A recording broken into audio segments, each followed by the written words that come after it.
Hey guys, Musa here, and today I'm bringing you my Week 1 Seahawks vs 49er game prediction. Now, without further ado, let's get started. Kicking it off with the Seahawks injury report, we got wide receiver Jake Bobo out with a concussion alongside linebacker Uchenna Nwosu with a knee injury, and wide receiver Derek Young with a hamstring injury. Then we move on to guard Anthony Bradford with a back injury, wide receiver Torrey Horton with an ankle injury, and wide receiver Cody White with a shoulder injury, and cornerback Tariq Woolen with an illness. Now, when it comes down to it, obviously losing Jake Bobo, okay. We got some guys that can replace him, but he could have been a great option for Sam Darnold today. Regardless, Uchenna Nwosu, that's a big hit to the defense, but I think Boye Mafe or DeMarcus Lawrence, whoever it is off the edge, could realistically take over. Doesn't really bother me as much. Same goes with Derek Young at wide receiver. Not as good as Jake Bobo, but still a decent receiver that we could have used in this game. I think that regardless, my issues will be with how good Anthony Bradford could be at guard today, especially with a back injury. So I'm expecting to see a lot of pressures on Bradford today, but hopefully he does pretty good in this game, even though he's injured and coming off an injury actually. But regardless of that, another one would be how effective would Tariq Woolen be with that illness? But regardless, I think that the Seahawks wouldn't have that much of an issue other than those two positions at corner and guard for this game.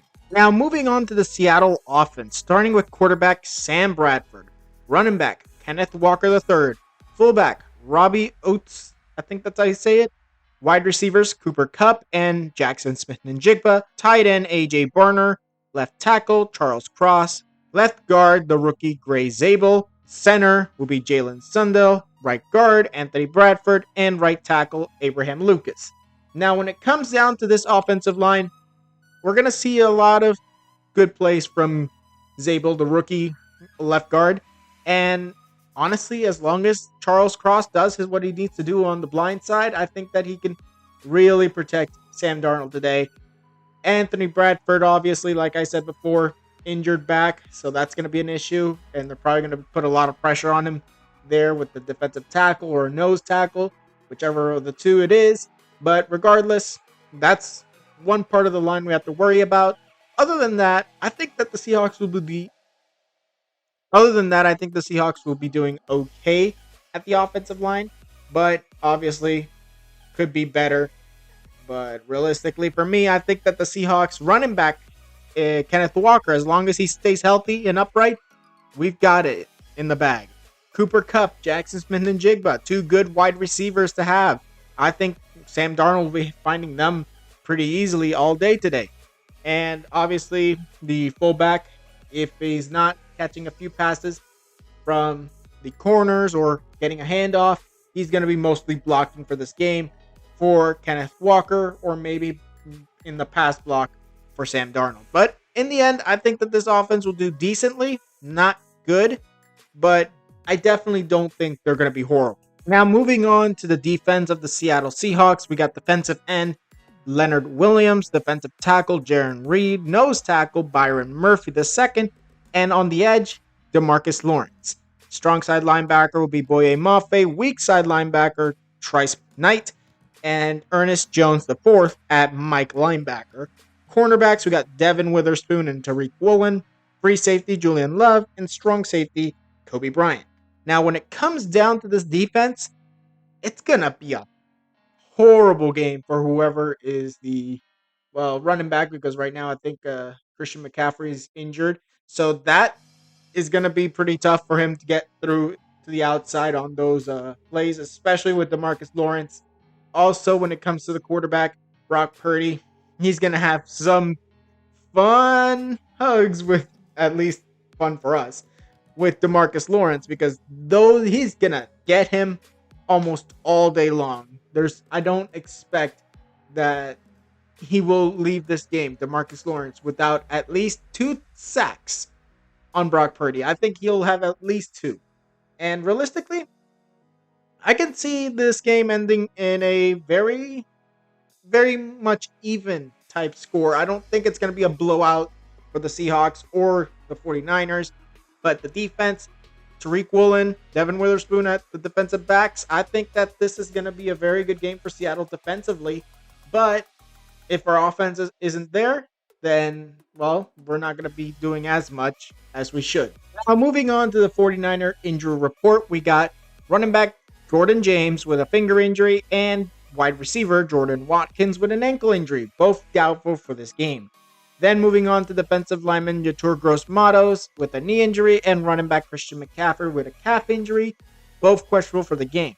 Then moving on to offensive lineman Ben Barch with an elbow injury, defensive lineman Kalia Davis with a groin injury, running back Isaac Berendo with a shoulder injury, defensive lineman Bryce Huff with an ankle injury, wide receiver Jawan Jennings with a calf injury, quarterback Mac Jones with a knee injury, defensive lineman Sam Okuiniwa, I don't know how you say that, I'm sorry. He has a shoulder injury, safety Jason Pinnock with a heel injury, offensive lineman Dominic Puny with a knee injury, and also cornerback Upton Stout with a calf injury, defensive lineman CJ West with a knee injury, and defensive lineman Mikael Williams with a knee injury.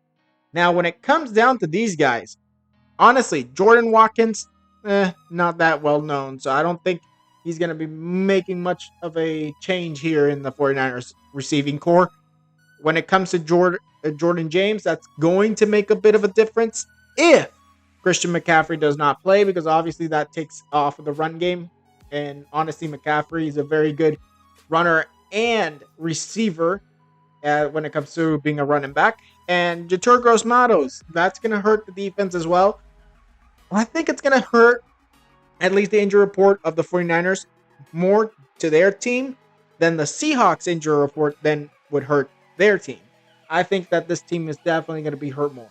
But it's still going to be 50-50 for me, because Seattle's probably going to do something that is probably going to put the 49ers back into this game. And honestly, you never know what could happen. But still, I think that it's going to be 50-50 around that. So I'm going to say this. The 49ers are going to keep Christian McCaffrey and Yetur Gross-Matos for this game, as I believe. Now, moving on to the offense of the San Francisco 49ers, starting off with quarterback Brock Purdy, then running back Christian McCaffrey, who is questionable, so he might be replaced by Brian Robinson Jr., fullback Kyle Juszczyk, wide receivers Jawan Jennings and Ricky Pearsall, tight end George Kittle, left tackle Trent Williams, right tackle Cole Mekovitz, right guard would be Dominic Puny, left guard Ben Barch, center Jake Rendell. Now, when it comes down to this offense of the 49ers, I think realistically their offensive line is going to be decently good for this game. They're going to protect Brock Purdy as much as they can. Hopefully for them, at least, because obviously I don't want the 49ers to win. Realistically, they should hope that they could protect Brock Purdy from DeMarcus Lawrence. Now, can they? Maybe. But still, that's going to be an issue. Running back, McCaffrey. He might be replaced by Brian Robinson, who isn't a bad running back, but he's no Christian McCaffrey. So there's that. And the receiving core, honestly, not as good as it in years past. Jawan Jennings, not a bad receiver. Ricky Pearsall, a rookie last year, I think, if I'm not mistaken. He's second year, so maybe he'll do something great for the San Francisco 49ers. Brock Purdy, a very good quarterback who was Mr. Irrelevant a few years ago. I think that this is going to be a 49ers team that might be good, but just maybe depending on if the Seahawks defense is literally on them 24/7, yeah, this might be either a great offense or a relatively decent offense. Now, moving on to the San Francisco defense, we got the defensive ends, Nick Bosa and Mikael Williams, defensive tackles, Khalil Davis and Jordan Elliott, Sam linebacker, Luke Grifford, Mike linebacker, Fred Warner, and Will linebacker, D. Winters. Cornerbacks, Renardo Green and Demadre Lenore, with nickelback Upton Stout and Jason Pinnock at free safety, and Jair Brown at the strong safety position. Now, when it comes down to this defense, I think that they got some good guys. Nick Bosa obviously off the edge, going up against that offensive line. Hopefully, he can be kept in check, whether it be Abraham Lucas or Charles Cross. But realistically, that's going to be a really tough player to deal with. And same goes for linebacker Fred Warner as well. He's pretty good. So hopefully Sam Darnold doesn't make mistakes when reading the receivers or tight ends downfield, and hopefully he doesn't get picked off by him constantly.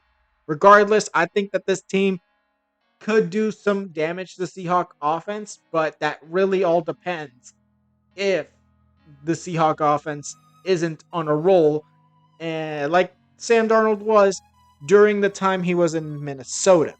So hopefully that version of Sam Darnold is back and not the one that threw picks in New York and Carolina.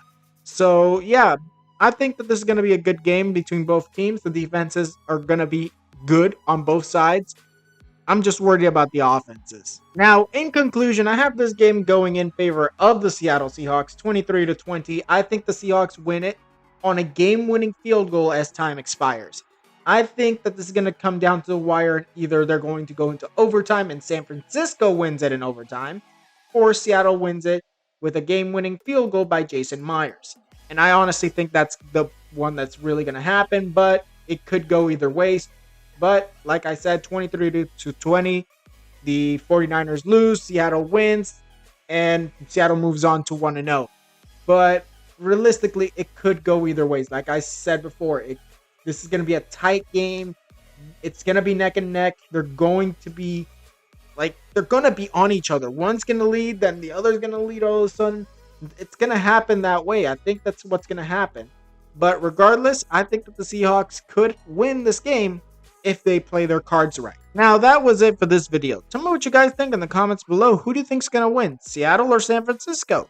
Is Sam Darnold going to be back to his Minnesota days? Tell me down in the comments below. Now, like this video if you liked it, subscribe, and hit the notification if you want more videos.